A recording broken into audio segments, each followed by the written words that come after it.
Maintenance case जो 125 CrPC में किया जाता है उसके बारे में तो आप लोग पहले से ही जानते होंगे, मुझे उसके बारे में आपको बताने की कोई आवश्यकता नहीं है। मैं आज मेंटेनेंस के ऊपर ही बात करने वाला हूं। जो सुप्रीम कोर्ट का नया गाइडलाइंस दिया गया है रजनीश वर्सेस नेहा की केस में, वो क्या गाइडलाइंस है, उससे किसको फायदा होगा, पत्नी को ज़्यादा फायदा होगा या पति को ज़्यादा फायदा होगा, ये जो नया गाइडलाइंस आए हैं वो किसके पक्ष में है, आज की वीडियो में मैं इन्हीं सब के ऊपर चर्चा करने वाला हूँ।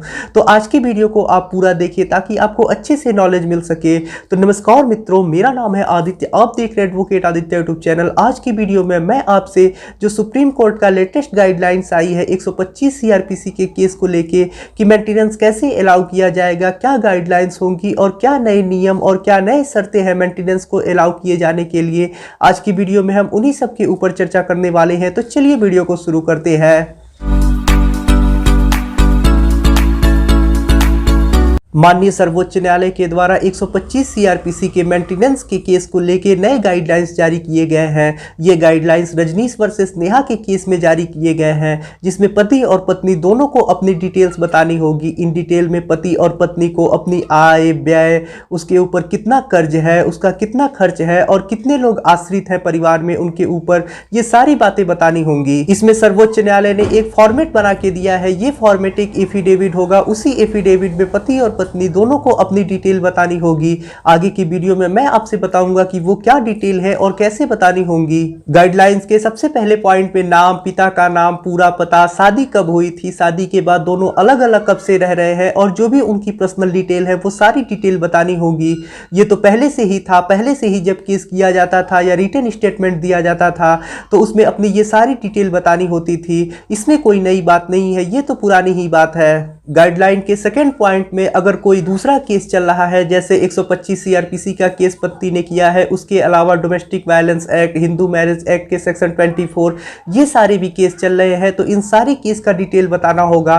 तो ये सारे डिटेल तो पहले भी बताए जाते थे। अगर 125 सीआरपीसी का केस चल रहा है और कहीं डोमेस्टिक वायलेंस एक्ट के केस में मेंटेनेंस अलाउ है तो 125 सीआरपीसी के केस में जो डोमेस्टिक वायलेंस एक्ट का मेंटेनेंस है उसे कंसीडर किया जाता था। तो ये भी कोई नई बात नहीं है, ये भी पुरानी बात है, ये भी डिटेल पहले बताई जाती थी। गाइडलाइन का जो तीसरा पॉइंट है उसके अनुसार आपको ये बताना होगा कि आपके परिवार में कितने सदस्य हैं, आप पे कितने लोग आश्रित हैं, इन सारी डिटेल को आपको बतानी होगी।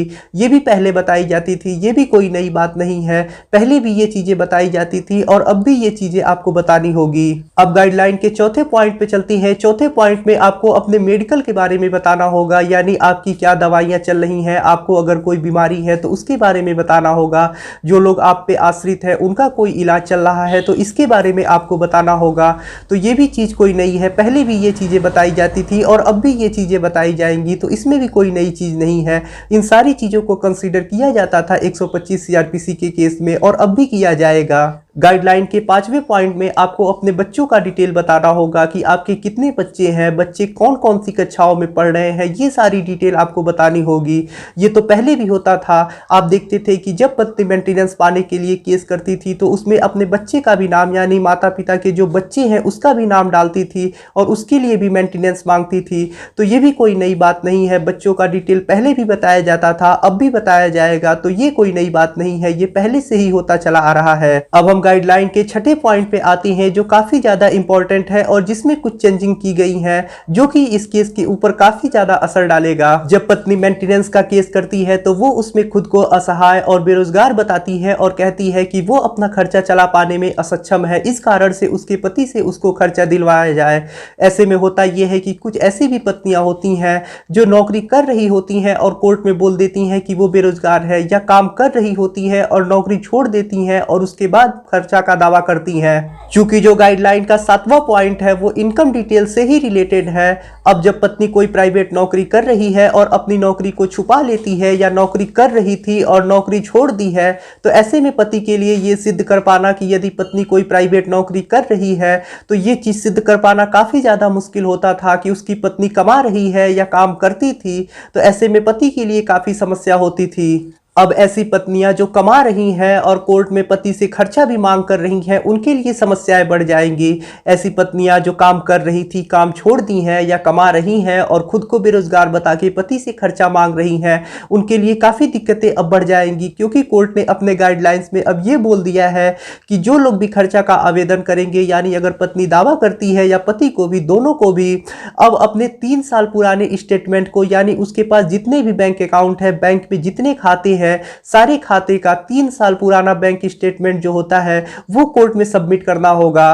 तो ऐसे में अब काफी ज्यादा दिक्कतें बढ़ जाएंगी पत्नी या पति के लिए, उन लोगों के लिए जो झूठ बोल के खर्चा पाने का दावा करते हैं। गाइडलाइन के F के 9 में इस चीज को लिखा गया है, इसे आप ध्यान से देखिए, यही चीज सबसे ज्यादा इंपॉर्टेंट है और सबसे ज्यादा धांसू आया है इस गाइडलाइन में। तो जब पत्नी अपने बैंक के 3 साल पुराने स्टेटमेंट को कोर्ट में देगी केस के समय, तो उस समय इस बात को सिद्ध करने में पति को काफी ज्यादा आसानी हो जाएगी, क्योंकि अगर पत्नी कमा रही होगी तो उसके जो खाते में पैसे आ रहे होंगे, वो उसकी जो सैलरी आ रही होगी, पति इससे सिद्ध कर देगा कि पत्नी को समय समय पे इतना पैसा मिल रहा है जो वेतन है, और इससे पत्नी के लिए काफी समस्या बढ़ जाएगी। ऐसी पत्नियों के लिए काफी समस्याएं बढ़ेंगी जो झूठ बोल के खुद को बेरोजगार बता के पति से भरण पोषण की मांग करती हैं। अगर पत्नी किसी अपने अकाउंट डिटेल को छुपा लेती है और कोर्ट में नहीं बताती है कि उसका एक और खाता है, और पति बाद में इस चीज को कोर्ट में सिद्ध कर देता है कि पत्नी के पास एक और खाता है जिसमें उसके अकाउंट में पैसे आते हैं सैलरी के, तो ऐसे में पत्नी को कोर्ट में गलत तथ्य बताने में, सबूतों को छुपाने में और झूठा शपथ पत्र देने के लिए कोर्ट कार्यवाही करेगा, जिसमें उसको जेल भी हो सकती है। इस गाइडलाइन के बाद ऐसी पत्नियों के लिए तो समस्याएं बढ़ेंगी ही, जो काम कर रही हैं इसके बावजूद भी अपने पति से भरण पोषण की मांग कर रही हैं, लेकिन पतियों के लिए भी काफी समस्याएं आ जाएंगी, क्योंकि पति को भी अपने डिटेल को बताना होगा। तो ऐसे में कुछ पति ऐसे होते हैं जो क्या करते हैं, अपने अकाउंट डिटेल को छुपा लेते हैं, वो कितना कमा रहे हैं या काम कर भी रहे होते हैं तो वो भी खुद को बेरोजगार बताने लगती है या अपनी सैलरी कम बताने लगती है, तो उनको भी अपने अकाउंट का डिटेल देना होगा। ऐसे में उनके लिए भी समस्याएं बढ़ेंगी। पति प्राइवेट नौकरी कर रहे होते हैं और 50,000 रुपए तक उनकी सैलरी होती है, और वो बता देते हैं कि वो सिर्फ 10,000 रुपए कमा रहे हैं, और अपने भरण पोषण की राशि को कुछ लोग ऐसे भी कम करा देते हैं। तो ऐसे लोगों पे भी इसका असर पड़ेगा, यानी पति और पत्नी दोनों के ऊपर इसका असर पड़ेगा। तो मेरा ओपिनियन तो ये है कि पत्नी से ज्यादा पति को इस चीज का नुकसान होगा, क्योंकि जो पति अपना कम आय बता के मेंटेनेंस को कम करा लेते थे, अब उनके लिए समस्याएं काफी ज्यादा बढ़ जाएंगी। इस पे आपकी क्या राय है, कमेंट बॉक्स में आप हमें बताएं। अब गाइडलाइन के 7वें पॉइंट में आते हैं, जिसमें चल और अचल संपत्ति के बारे में डिटेल बताना होगा। पत्नी के पास, पति के पास कितने जेवर है और जो भी चल और अचल संपत्ति है उन सारे का डिटेल बताना होगा। तो ये भी कोई नई बात नहीं है, पहले भी ये चीजें होती थी और कोर्ट में पहले भी ये चीजें बताई जाती थी। लेकिन इसमें एक चीज और है कि ये चीजें आपको एफिडेविट के रूप में देनी होगी और आपको शपथ पत्र कोर्ट में देना होगा। पति को भी बताना होगा कि उसके पास कितना चल और अचल संपत्ति है, पत्नी को भी बताना होगा कि उसके पास कितना चल और अचल संपत्ति है। तो पत्नी के पास तो ऐसे होता है, मान लीजिए महिलाएं जो होती है उनके पास जेवर होता है और भी कुछ सामान होती हैं जो अचल संपत्ति के रूप में होती हैं। बहुत ही कम ऐसी महिलाएं होती हैं जिनके पास कोई प्रॉपर्टी या उनके नाम से कोई मकान, घर, ये सारी चीजें होती हैं। लेकिन बहुत सारे ऐसे पुरुष होते हैं जिनके नाम से कोई जमीन होती है या फिर घर होता है। तो पहले तो ऐसे पुरुष छुपा लेता था और कह देता था कि मेरे पास किसी प्रकार की कोई संपत्ति नहीं है, लेकिन अब पति को इस चीज को एफिडेविट के रूप में देना होगा, यानी कोर्ट में इस बात को बताना होगा शपथ पत्र के रूप में कि उसके पास कोई मकान या घर या फिर कहीं जमीन है तो उसकी डिटेल बताए। और यदि पति झूठ बोल देता है कि उसके पास किसी प्रकार की कोई संपत्ति नहीं है, तो ऐसे में उसके ऊपर कोर्ट कार्यवाही बाद में कर सकता है। अगर पति झूठ बोलता है और पत्नी इस बात को सिद्ध कर देती है कि उसके पति के पास यहाँ पे संपत्ति है, यहाँ पे इसके नाम से जमीन है, तो ऐसे में पति के ऊपर कोर्ट कार्यवाही करेगा। तो ऐसे में तो पति के लिए ही दिक्कत बढ़ेगी और पति के लिए ये नुकसानदेह होगा। अब हम गाइडलाइन के पॉइंट नंबर 8 पे चलते हैं, जहां पे लोन के डिटेल को बताना होगा कि कौन कौन सा लोन लिया गया है, किस कारण से लोन लिया गया है। तो ऐसे में आप जब डिटेल बताएंगे लोन के, तो उसे 125 सीआरपीसी के केस में जब मेंटेनेंस दिया जाएगा तो उसमें कंसीडर किया जाएगा, इससे पति को फायदा मिलेगा। अब हम गाइडलाइन के पॉइंट नंबर 9 को देखते हैं, जहां पे आपको अगर आप कोई प्रोफेशन में है या फिर कोई आप सेल्फ एम्प्लॉयड है या फिर कोई बिजनेस करते हैं तो उसकी डिटेल आपको बतानी होगी। जैसे पत्नी मान लीजिए ट्यूशन पढ़ा रही है या कोई काम कर रही है या फिर पति कोई काम कर रहा है, बिजनेस कर रहा है, तो इन सारी बातों को बताना होगा। और यदि आप कोर्ट में झूठा शपथ पत्र देते हैं तो इसके खिलाफ आपके ऊपर कार्यवाही भी हो सकती है। तो अब आप लोगों को बच के और सचेत रहने की जरूरत है। पति हो या पत्नी हो, झूठ बोलने की कोर्ट में बिल्कुल भी आवश्यकता नहीं है। जो भी झूठ बोलेगा उसके ऊपर कठोर कार्यवाही की जा सकती है। अब हम पॉइंट नंबर 10 को देखते हैं, जहां पे आपका साथी कितना पढ़ा लिखा है, क्या करता है, कितना कमाता है, ये सारी डिटेल आपको बतानी होगी। पॉइंट नंबर 10 आपको काफ़ी ध्यान से बताना होगा। इसमें भी आपको झूठ बोलने की बिल्कुल आवश्यकता नहीं है। जो चीज़ सत्य है आप उसी को बताइए। पॉइंट नंबर 11 में आप या आपका साथी यदि एनआरआई है या आउट ऑफ इंडिया रहता है तो इन सारी डिटेल को आपको बतानी होगी कि वो कहाँ रहता है, कौन से देश में रहता है। ये सारी डिटेल आपको एफिडेविट के रूप में देनी होगी। उसके बाद आपको इन चीज़ों को सत्यापित करना होगा। चूंकि आप इन सारी चीज़ों को शपथ पत्र के रूप में देंगे तो आपको इस सारी चीज़ों को सत्यापित करना होगा और लास्ट में लिख के देना होगा कि आपने कोर्ट में जो भी बातें बताई हैं वो आपकी जानकारी में संपूर्ण सत्य है। और यदि किसी प्रकार का कोई इसमें झूठ पाया जाता है तो आपके ऊपर धारा 199, 191, 193 और 209 जो कि कोर्ट में झूठा साक्ष्य देने, झूठा शपथ पत्र देने और तथ्यों को छुपाने के लिए होता है, इसके तहत कार्यवाही किया जाए, जिसमें 7 वर्ष की सजा या जुर्माना या सजा और जुर्माना दोनों से दंडित किया जा सकता है। और इस ऑर्डर का एक और मैं आपको चीज बता देना चाहता हूं कि पहले जो खर्चा होता था वो date of order, date of सम्मन या डेट ऑफ एप्लीकेशन, इन तीनों में से किसी एक डेट से दिया जाता था। जैसे कि किस दिन पत्नी ने केस किया है, खर्चा उस दिन से अलाउ होता था, या फिर जिस दिन सम्मन गया होता है पति को उस दिन से खर्चा अलाउ होता था, या फिर जिस दिन डेट ऑफ ऑर्डर होता था यानी जिस दिन ऑर्डर होता था खर्चे का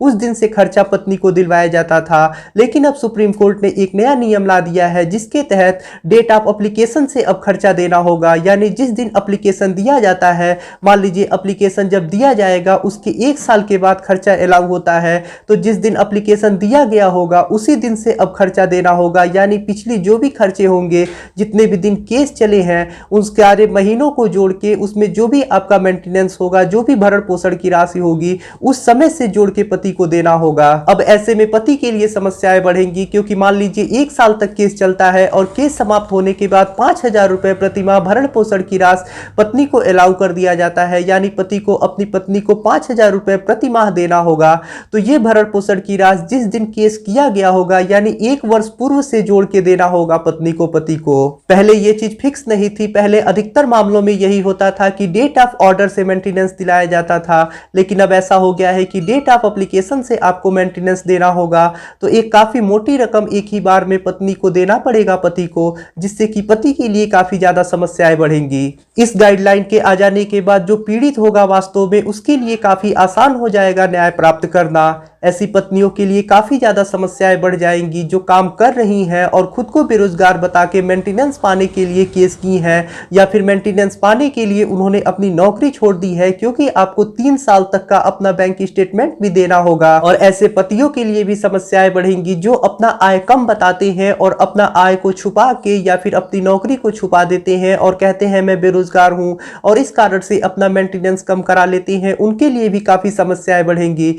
तो पति और पत्नी दोनों के लिए समस्याएं खड़ी होंगी और दोनों को अच्छे से न्याय मिल सकेगा। पारदर्शिता आएगी इस नए गाइडलाइंस के अनुसार। और मेरा ओपिनियन तो ये है कि पति को ज्यादा समस्याएं आएंगी इस मेंटेनेंस के नए गाइडलाइंस के आ जाने के बाद। ऐसी महिलाएं जो झूठ बोल के मेंटेनेंस पाने का सपना देख रही हैं उनके लिए काफी ज्यादा दिक्कत आएगी, क्योंकि यदि वो कोर्ट में झूठ बोलेंगी और पति इस चीज को सिद्ध कर देता है कि उनकी पत्नी ने झूठ बोला है, तो ऐसे में उन्हें जेल भी जाना पड़ सकता है। तो समस्याएं पत्नी के लिए भी आएंगी और पति के लिए भी आएंगी। इस जजमेंट को आप हमारी वेबसाइट www.advocateaditya.com पे जाके देख सकते हैं, जिसका लिंक आपको डिस्क्रिप्शन में मिल जाएगा। आप वहां से जाके इस जजमेंट को डाउनलोड कर सकते हैं और सारी गाइडलाइंस को पढ़ सकते हैं।